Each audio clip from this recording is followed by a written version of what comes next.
Hai semuanya, balik lagi sama Calon Sarjana. Tren itu emang gak ada habisnya ya? Ya, mungkin salah satunya adalah tren lagu Sigma Boy ini.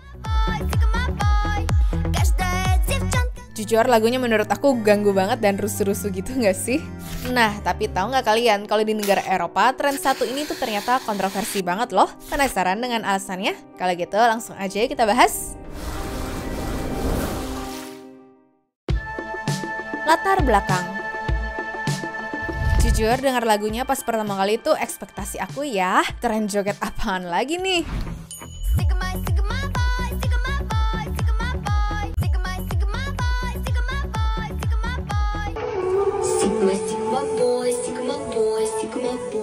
Tapi gitu didengar dan lewat beberapa kali di FYP, akhirnya bikin jadi penasaran ya guys. Musiknya menarik sih dan masuk ke kuping tuh kayak asik aja gitu.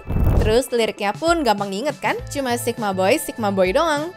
Dan semuanya terbukti nih ya, dari jumlah views dalam 2 bulan aja bisa lebih dari 100 juta.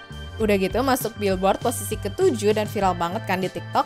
Ya, sebagian besar bahasa Rusianya emang gak akan bisa dimengerti sih. Cuma Sigma Boy sendiri pasti kalian tahu dong artinya apa? Istilah ini tuh suka dipakai sama orang-orang untuk menggambarkan dominasinya yang juga independen dan sukses sehingga bisa bikin pada tertarik. Nah, harusnya kalau artinya emang cuma gitu doang, gak mengganggu dong bagi orang-orang. Terus, apa dong yang dipermasalahin ini jadinya?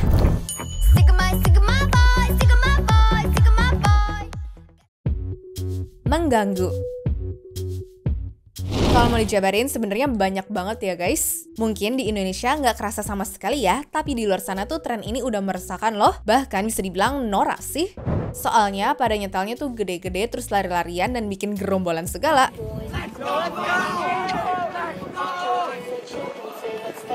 Lagian lihat aja nih orang lagi tenang-tenang di kereta, malah nyetelnya segede itu. Siapa sih yang nggak risih ngeliat kelakuan anak-anak kayak begitu? Orang yang lain pun berpendapat mending nggak usah didengar deh ya, soalnya menggelikan. Bahkan lagu ini udah dianggap sama beberapa orang sebagai brain rot. Faedahnya nggak ada, tapi malah nurunin kecerdasan otak doang kayaknya nih. Belum lagi trennya tuh tambah nggak jelas kan? Soalnya suka digabungin sama tren fluffy hair gitu ya guys. Celakanya ada 2 hal fatal yang terjadi gara-gara fenomena ini. 1, orang ini akhirnya jadi pelopor sehingga banyak yang mulai pada ngikutin ya. Makanya sound horeg versi mini ini udah terjadi di berbagai negara. Untungnya di Indonesia tren tadi tuh nggak selebay itu ya. Atau udah ada tapi aku aja nih yang nggak tahu. Dan masalah kedua itu adalah yang terpengaruh kebanyakan orang Jerman. Kenapa sih jadi masalah? Aku jelasin ya di part selanjutnya. Sigma Boy.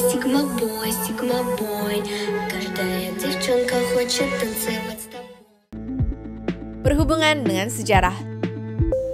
Kalau yang ngomongin cuma kita-kita doang mah masih mending ya. Lah ini Dewan Parlemen Eropa aja sampai membahas di forum resmi loh. Tentu bukan karena suka lagunya, tapi karena ada bau-bau Rusianya gitu ya guys. Ya, cewek umur 11 dan 12 tahun itu emang dari Rusia sana sih. Cuma yang dipermasalahkan adalah bagian penyampaian liriknya. Sigma Boy atau yang bisa juga diartiin male Sigma ini, ternyata konsepnya itu pernah dibikin oleh penulis yang dijulukin sebagai Fox Day. Nah, buat kalian yang nggak tahu, dia ini tuh orang sayap kanan ya, dimana artinya terlalu nasionalis dan punya kebencian ke kelompok tertentu. Kalau yang ekstrim tuh bisa ngarah ke rasisme kayak zamannya Nazi dulu, sementara kalau yang kayak dia jatuhnya jadi misoginis atau kebencian terhadap perempuan gitu ya guys. Nah, orang tipe begini tuh biasanya masih mandang posisi golongan bawah dan juga atas.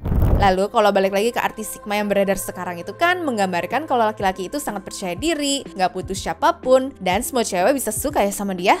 Ini nih yang akhirnya bikin jadi gawat Desember tahun 2024 lalu, soalnya udah mulai ada anak-anak di Jerman sana yang punya pemikiran ekstrim begini. Terus yang mulai viralin juga kebangsaannya Jerman ya guys. Ya tahu sendiri kan dulu sejarahnya mereka tuh kayak apa? Masa sih mau terulang? Begitulah yang dipikirkan oleh orang-orang.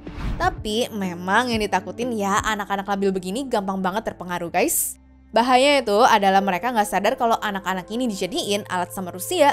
Apa sih tujuannya? Ya untuk menyebarkan sistem patriarki lagi yang mana dominasi tuh harus dipegang sama cowok-cowok. Terus ntar secara nggak sadar lama-lama bakal setuju lah tuh sama ideologinya Rusia sehingga akhirnya kebawa arus untuk meninggalkan budaya serta kebiasaan orang Eropa. Final. Dan sebelum kita mengakhiri video kali ini, sebenarnya ada yang menarik juga sih ya kalau bagi aku, yaitu orang Rusia sendiri di mana beberapa di antaranya malah menentang hal ini loh guys. Katanya itu lagu tuh nggak pantas untuk anak-anak kayak mereka, aka penyanyinya.